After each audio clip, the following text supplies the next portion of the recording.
Hello, lore nerds. Today we're covering the Time of Troubles. So, the Time of Troubles, which occurred in 1358 DR, was a cataclysmic event that really shaped a lot of things regarding the gods and magic.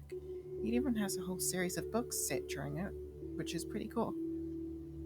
The best way to describe it would probably just be jump right into it, so let's see how it began. So, the whole reason it happened was because two very evil gods, Bane, the god of oppression and terror, and Merkel, the god of death and decay, conspired to steal these artifacts known as the Tablets of Fate. So, what are these tablets? So, remember the sundering of Beer Toril, like 20, 30,000 years before this? Yeah, so when Lord Ao, the overgod, did that, he created two tablets which basically had a bunch of rules and duties for the gods, as well as keeping the two planets separate. So Bane and Merkel believed that these tablets held a part of Lord Ao's power, and so they stole them. This does imply that while extraordinarily powerful, Ao was not at all knowing, because he didn't actually know who stole them. So Lord Ao, being very angry, summoned the gods to a meeting where he basically scolded them on how they were not doing their jobs and how they were being too arrogant, and essentially they weren't at all doing what they were supposed to do and were trying to, overthrow him and all of that kind of stuff. Tyr, the god of justice, spoke out of turn, and with a mere thought, Ao blinded him by tearing out his eyes. It was like god magic stuff. Keep in mind, Tyr is a greater deity, like basically the pinnacle of power that an average god could reach, and yet he could do nothing to stop this. That's how powerful Ao is. So then, as an even further show of power, Ao forced all of the gods to walk Toril in their avatar forms, which had some major ramifications. First of all, the gods are far weaker in their avatars, since avatars are a mere fragment of their true power, although relative to mortals, they're still very powerful. And secondly, if the god's avatar died, the god died for real, which made them incredibly vulnerable and led to them being very paranoid. So obviously the gods were terrified, which was made worse by the fact that Ao told them to basically gather as many worshippers as possible.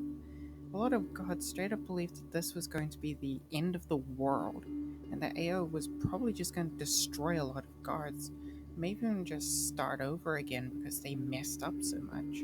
Luckily, that didn't happen though. So divine magic, which is magic given to mortals by the gods, ceased to function entirely, which made people such as clerics pretty much useless. Arcane magic, which is the stuff like wizards use by studying and manipulating the weave, became wild and unpredictable, now being extremely dangerous since the goddess Mystra was unable to maintain the weave. So basically, it was like wild magic, essentially.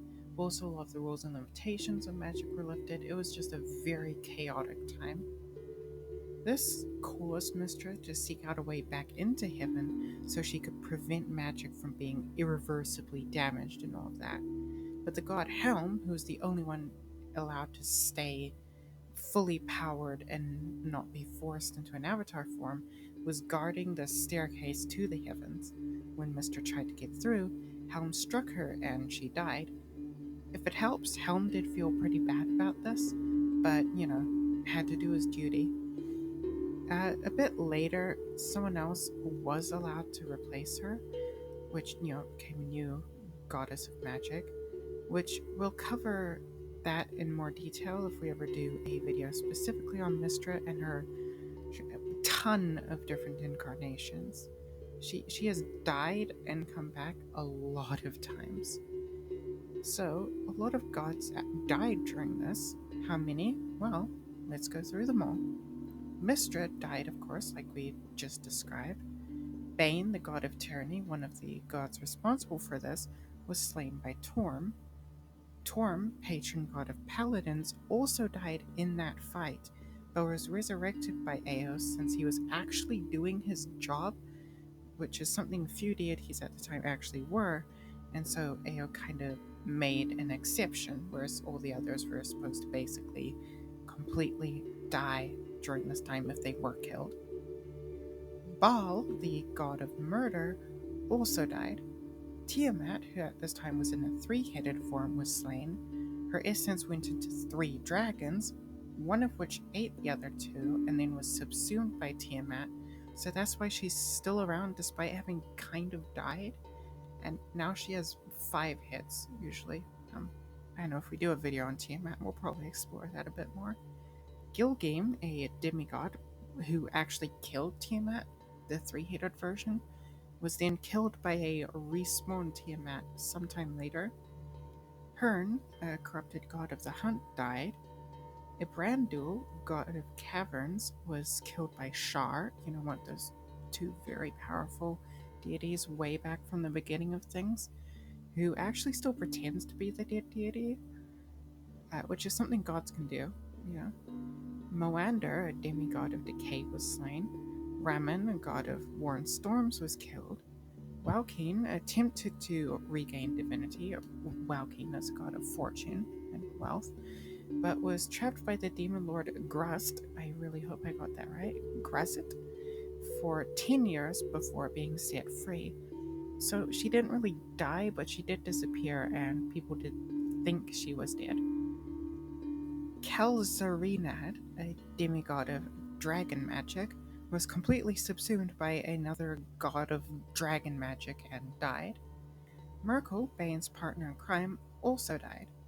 Unfortunately, Bane got resurrected about 15 years later, so that sucks, but we got just over a decade where we don't have one of the most awful gods in the Pantheon. Cyric, a mercenary, was the one to kill Bane and gained the portfolios of the Dead Three, the group Bane and Merkel are from, and became briefly one of the most powerful deities, but also turns out Cyric was actually Mask, a god of trickery and thieves in disguise, so interesting. Kalimvor, after being murdered by Cyric, having his soul hidden by Mask, which is kind of weird because they're the same person, but gods are quirky like that, I guess, became the god of death after then killing Cyric about 10 years after this all happened. And he has tried to get rid of the negative reputation that death gods have. He's a much more chill death god than previous ones. After death, the goddess Mystra entrusted her essence to the mage Midnight, who became her after this was all over, but kept the name Mystra so things wouldn't get confusing. Just kinda know that the Mystra now is not the same one, or should I say the Mystra after this event, because guess what, she dies again. But we'll get to that in a later video. Eventually, due to the efforts of the adventurers Midnight, Cyric, and Kalimvor, Ao got the tablets back, but then destroyed them, which messed with the laws of realm space, and the era of upheaval began. Because the tablets of fate were destroyed, the barriers keeping Abir and Toril apart faded away, and they began trading small little bits of themselves. We'll cover that and the effects of that in later videos, particularly the one about the era of upheaval, which might be the next one. Interestingly, the current time in 5e, the latest point in D&D, is around 1495 DR. Princess of the Apocalypse was in 1491 DR.